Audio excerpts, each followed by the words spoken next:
Imagine waking up tomorrow and there's no kente at the wedding, no kenke or fufu at the chop bar, no Ga, Twi, Dagbani or other languages in the streets. The lullabies your grandma sang, gone in silence. Even her name, gone. The indigenous games you played with your childhood friends in the 90s and 2000s no longer existed. And these cultural values such as community's shared responsibility in raising a child, giving up a bus seat to an elderly, and respecting taboos that sought to protect nature becomes history. At first, it feels strange, right? But then you realize, this isn't just nostalgia. This is your money disappearing. Because culture is currency. And without it, we are broke.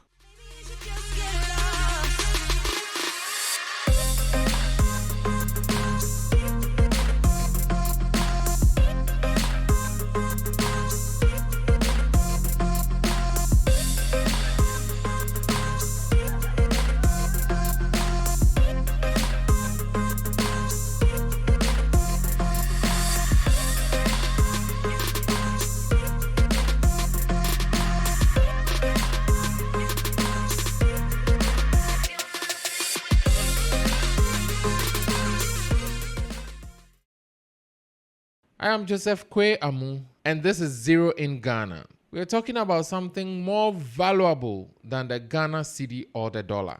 We are talking about culture as currency and what happens when Ghana starts spending it all away without even realizing it. But here's the thing. Losing your way of life isn't just about losing tradition. It's about losing identity, dignity, and the very foundation that gives economy real meaning.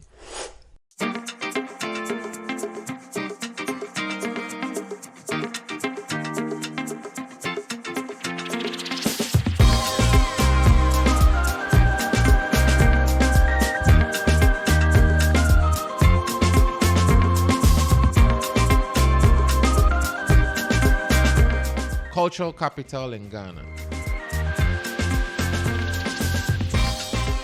Not all riches are gold. Ghana's real wealth are woven in names, songs, meals, and our cultural values. Once upon a time, and not so long ago, Ghana's wealth wasn't only in cocoa or gold. It was in the way we lived. Unique, communal, natural, and sustainable. We have naming systems that told you the day you were born, the specific family you were born into, the place within the number of siblings you have, and sometimes even your family story. Komla, Ajay, Ofoli, Akosua, Awinle, Ebo, Klenam, Adongo, and so on. These weren't just labels. They were markers of belonging. Our food was medicine, identity, and memory. Contemporary stew rich in iron, millet porridge that sustained farmers through long days, fresh palm wine shared under a tree at dusk. And the values? The values. Communal child rearing, respect for elders, storytelling under the moonlight, the sense that my neighbor's child is my child too. We didn't need mental health clinics to teach resilience. The extended family and the village square were our therapy.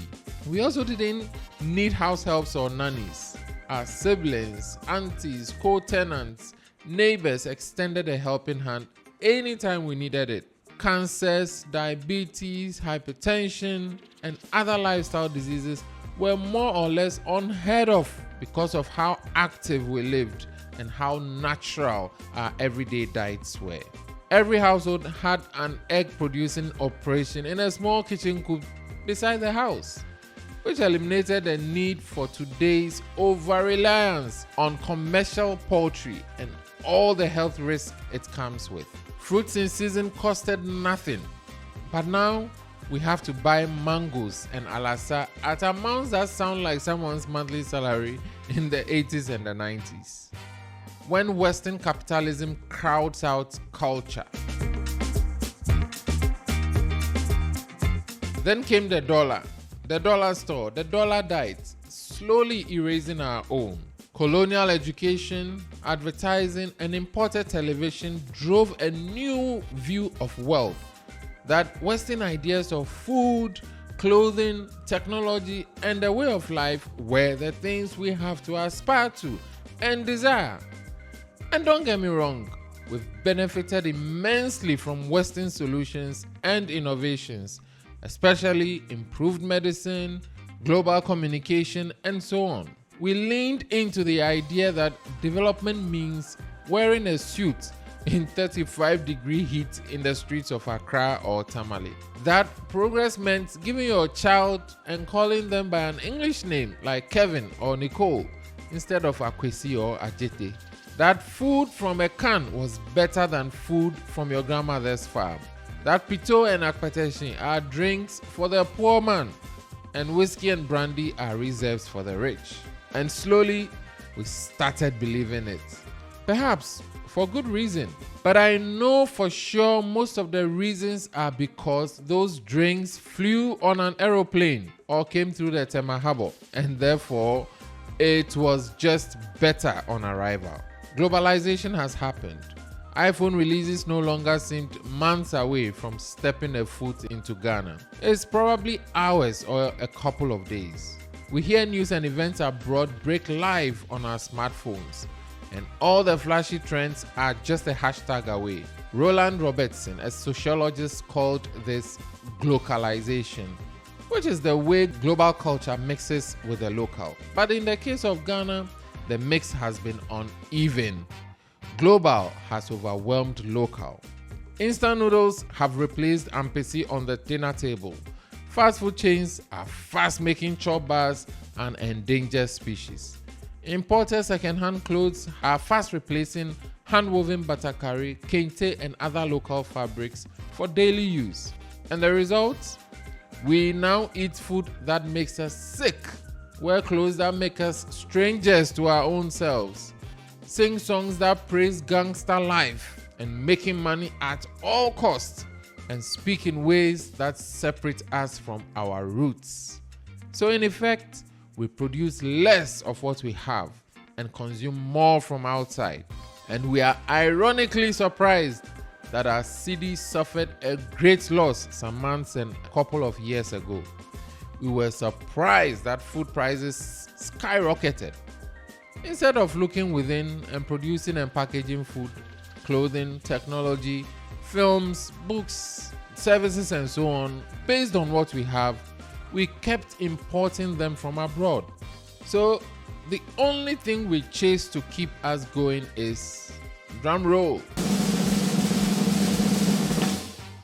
money. To be able to buy most of the things we need from abroad.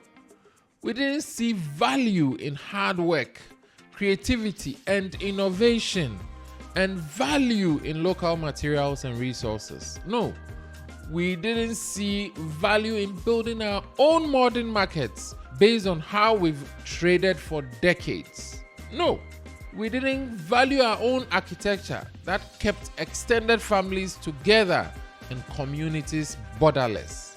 No, we didn't think that our own entertainment is entertaining enough, so we import and show endless episodes of soap operas from Mexico, the Philippines, and India, and confidently dub them in Twi and other languages. We failed to define our own governance and development model. We care less about looking within ourselves and thinking through how foreign tastes has become our downfall. We never sit to reflect on why we do not buy from our own local producers and how that comes back to bite us hard. We are drunk in love with importing everything and never blink an eye to see how foolish we have been to ourselves. For now, the only value we value is money. So Gen Zs are betting on sports full time. Millennials are importing diapers, toothpicks, and chicken from China. And many in the generation before that no longer care about the legacy they are leaving behind, except for offshore accounts, properties in country and abroad, and an ailing economy. Why losing culture means losing currency. We thought money defined progress, but when we lose our identity, we actually lose money. Let me explain. Here's the truth. Real progress isn't about how much aid you get or how many shiny imports you buy. Progress is about what you produce and whether the world wants to pay for it. And what we produce always flow from three things. 1. Values. 2. Character. And 3. Competence. Think about it. If we lose our values, we lose our sense of what's worth creating. That's how we end up exporting cocoa beans cheap while others turn it into billion-dollar chocolate brands. Or why kente stays trapped at home instead of being packaged and sold in London or New York with the vibe or culture around it. You know, kente tastes best when you eat it from the same bowl with others, creating a deep connection and a strong sense of community. And with it, a thought of akpeteshie against the hot red pepper and fish would have been a flagship meal for a truly global restaurant brand from Ghana. The moment we stop valuing what's ours, we lose a chance to cash in on it. If we lose our character, we cut corners, chasing quick wins. That's how trust disappears. And with it, the long-term money. Because the global market doesn't pay for shortcuts. It pays for consistency and grit. And if we lose our competencies, we stay stuck at the raw stage, selling gold, timber, shea butter, and bauxite cheap, while others use their skills and competencies to transform those same resources into products we buy back at 10 times the price. Every time we fail to build competence, we literally lose money. In film, it means we have the talent, but we don't build the technical skills, the sound design, the post-production quality to compete globally. And so our identity, our stories are replaced by others. And with that, our money flows to them, not to us. So losing identity isn't just about nostalgia. It's about driving ourselves into poverty and a rich-looking lifestyle with mountains of debt and an unsustainable way of life. When we let go of our values, our character, and our competences, we let go of industries, opportunities, and billions of Ghana cedis. Culture is currency, and without it, we are broke. The question is, will we invest in ourselves? Will we put the same energy into branding kente that we put into buying pizza? Will we hype our own stars the way we hype foreign shows? Will we take pride in speaking Ga or Twi or Ewe with the same confidence we used to rap in English? Because progress doesn't start with foreign aid or imports. It starts with values, character, and competence. And when you apply those to our culture, we don't just preserve it, we profit from it. How Ghana can define its own development. Why search for shade when you are standing under a tree? Ghana is sitting on wealth we sometimes don't even recognize. From our cocoa to our shea butter, from our music to our films, we already have treasures the world is paying big money for. The problem is, we often package them raw and cheap, then import them back as expensive foreign branded products.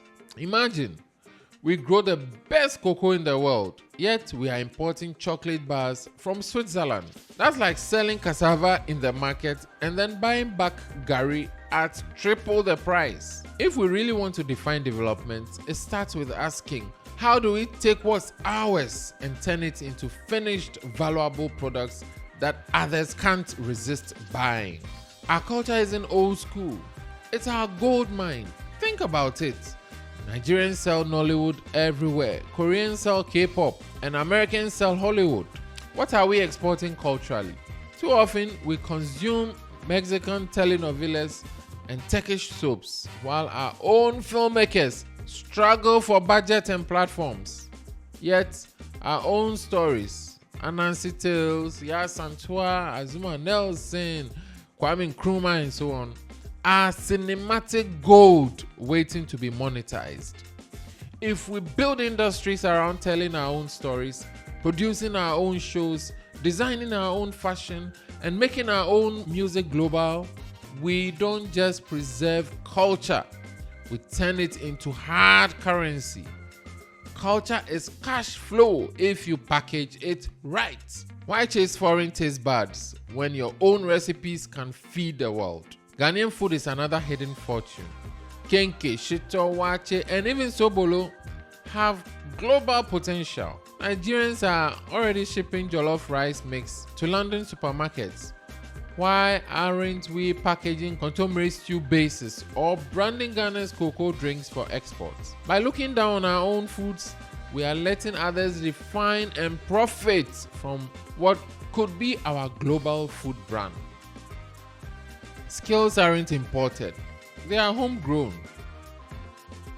True development isn't in the number of aid packages or loans we collect.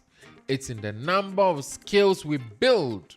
If we keep depending on foreign contractors to build our roads, code our apps, or even coach our national teams, we'll always be paying rent in someone else's house. But when we invest in our young people, support local tech startups, give grants to artisans, help creatives scale their businesses, we build competence that makes us producers, not just consumers. That shift is what turns dependency into dignity.